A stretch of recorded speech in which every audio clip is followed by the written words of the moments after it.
శ్రీనివాస్ గౌడ్ గారు ఓడిపోయిన తర్వాత 35 రోజులకు కవిత వెంబడి వచ్చి ఒక ప్రెస్ మీట్ పెట్టినాడు. ఓడిపోయిన 35 రోజులైనా అతనికి ఇంకా రియలైజేషన్ రానట్లో ఉంది. రియలైజేషన్ అంటే అరే నేను ఎందుకు ఓడిపోయినా, దానికి కారణాలు ఏంది అని తెలుసుకోకుండా అభివృద్ధి ఆగిపోతుంది అని చెప్పేసి పెద్ద ప్రెస్ మీట్లో అందరి ముందు ప్రగల్భాలు పలుకుతూ ఉన్నారు. అభివృద్ధి ఆగిపోలే, మహబూబ్ నగర్లో హరాచకం ఆగిపోయింది. అభివృద్ధి ఆగిపోలే, హరాచకం ఆగిపోయింది. ఇంకొక విషయం నాకు ఆశ్చర్యం అనిపించింది అని చెప్పి కవిత గారు అన్నారని చెప్పిండు. ఆశ్చర్యం అనిపిస్తుందంటే నిజంగానే అది ఆశ్చర్యమే. శ్రీనివాస్ గౌడ్ గారు మహబూబ్ నగర్ని చెల్లిపోవడం అంటే ఇక్కడ ప్రజలు ఆశ్చర్యంగానే ఉన్నారు. ఎందుకు ఆశ్చర్యంగా ఉన్నారంటే 68,000 మెజార్టీ ఎట్లొచ్చి 68,000 ఓట్లు అతనికి ఎట్లొచ్చినాయి అని చెప్పి ఆశ్చర్యంలో ఉన్నారు. కేవలం 40-45,000 ఓట్లు వస్తాయనుకున్నాం మేము, 68,000 ఓట్లు ఎట్లొచ్చినాయి శ్రీనివాస్ గౌడ్కు అని చెప్పి ఆశ్చర్యంలో ఉన్నారు మహబూబ్ నగర్ ప్రజలు.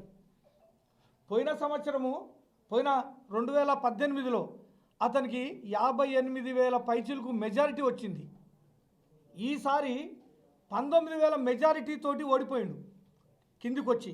అంటే అప్పుడు 58,000 ప్లస్ ఇప్పుడు 19,000, అంటే పోయిన ఎలక్షన్స్ తోటి ఈ ఎలక్షన్స్ పోలిస్తే 75,000 ఓట్లు మంది అతనికి మైనస్గా ఓట్లు వేసినారు. దాని మీద నీవు సమీక్ష చేసుకో, ఎందుకు అయింది నాకు ఆ పరిస్థితి అని చెప్పేసి. దానిపైన సమీక్ష చేయకుండా ఆశ్చర్యపోతూ ఉన్నాం, ఇంత డెవలప్ చేసినాం అని చెప్పి మీరు ప్రగల్భాలు పలుకుతూ ఉన్నారు. ఎంతమందిని హరాస్మెంట్ చేసిండ్రు మీరు, ఎంతమందిని జైలుకు పంపించిండ్రు, ఎన్ని భూములు కబ్జా చేసిండ్రు, ఇవన్నీ నీకు తెలియడం లేదా అని చెప్పి ఈ సందర్భంగా అడుగుతూ ఉన్నాను నేను. ఇంకా నీకు 68,000 వచ్చిన ఓటర్లకు ధన్యవాదాలు తెలుపు. 30, 35, 40,000 దాటకూడదు నీకు. నీవు అంత పెద్ద హరాస్మెంట్ చేసినావు మహబూబ్ నగర్ లోపల. మళ్ళీ ఇప్పుడంట ఆ కవిత గారు చెప్తారు, ఈయన చెప్తారు, మహబూబ్ నగర్లో 2 పార్లమెంటు స్థానాలు మేము గెలవబోతూ ఉన్నామని చెప్తారు. డిపాజిట్ రాకుంటే చూసుకోండి అని చెప్తా ఉన్నాను నేను. డిపాజిట్ వచ్చే విధంగా 3వ స్థానంలో ఉంటారు. కాంగ్రెస్ 1వ స్థానం, బీజేపీ 2వ స్థానం, టీఆర్ఎస్ 3వ స్థానంలో ఉంటుంది. శ్రీనివాస్ గౌడ్ గారు నిలబడతారా, కేసీఆర్ గారు నిలబడతారా, కేటీఆర్ గారు నిలబడతారా, ఎవరన్నా నిలబడండి.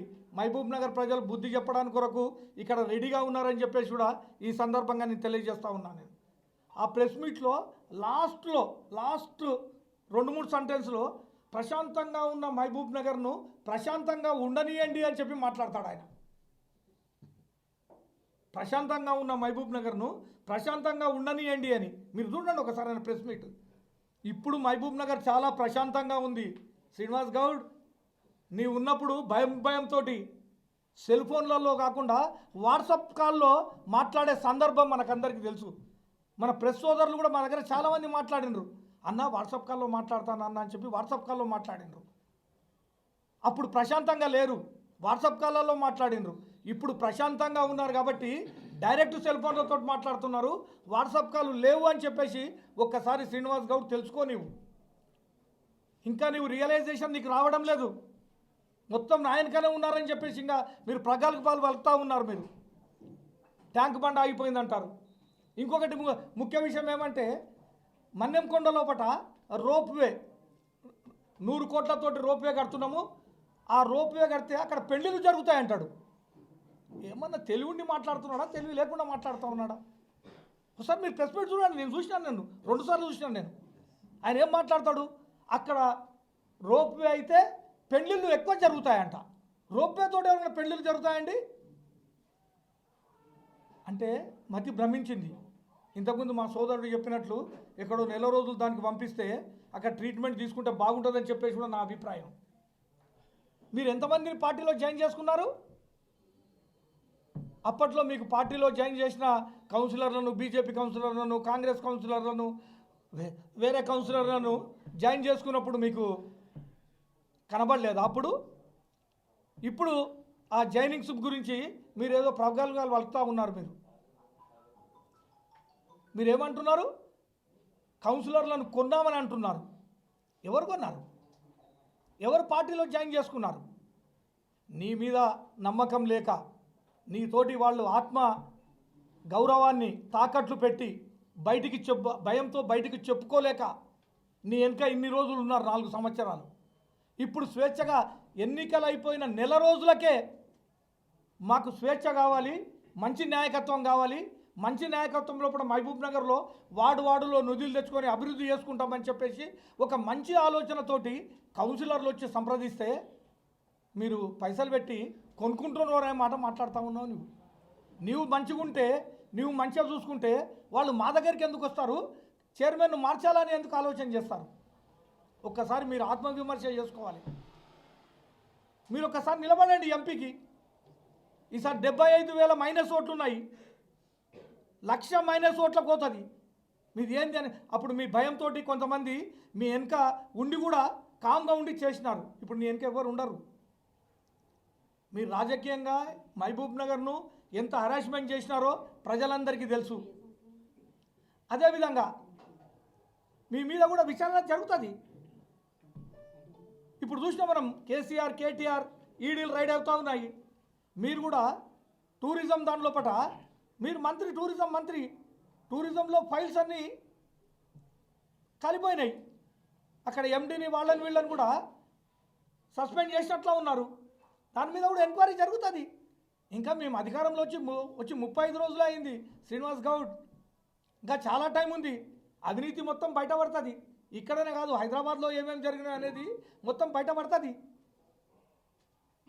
మీరు కొంతమందిని హాస్పిటల్ లోపల కానీ, యూనివర్సిటీ లోపల కానీ, వేరే డిపార్ట్మెంట్ లోపల ఈ అవుట్సోర్సింగ్ పేరు పైన కార్యకర్తలను జాయిన్ చేసుకొని అక్కడ వాళ్ళు సంతకం కూడా పెట్టకుండా నెల 15,000, 20,000 రూపాయలు తీసుకొని ఒక 50-100 మంది నీ చుట్టుముట్టు తిప్పుకున్న సందర్భం కాదా?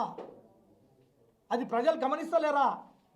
అంటే ఒక కార్యకర్త ఉంటే ఆర్టీఓ ఆఫీస్కి ఫోన్ చేయాలి, ఇతన్ని పెట్టుకోండి అంటే ఆర్టీఓ వాళ్ళకి పాపం మినిస్టరు ఏమనలేరు, పెట్టుకున్న తర్వాత వీడు నెల పోవాలి, సంతకం చేయాలి, పైసలు తీసుకొని రావాలి.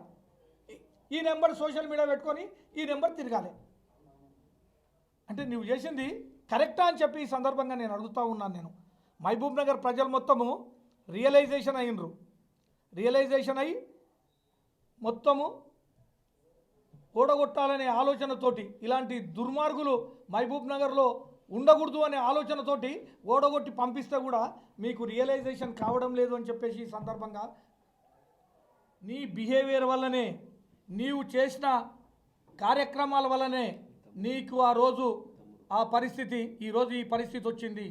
నీవు కానీ నీ తమ్ముడు కానీ చూడండి, పోలింగ్ అయిపోయింది, కౌంటింగ్ 3వ తారీఖు రోజు మల్త రోజు పోయి ఆ వెంకటరెడ్డి అనే పెద్ద మనిషిని, 70 ఏళ్ళ పెద్ద మనిషిని, మా రాజేందర్ రెడ్డి గారిని ఇండ్లకు పోయి కొడతారండి.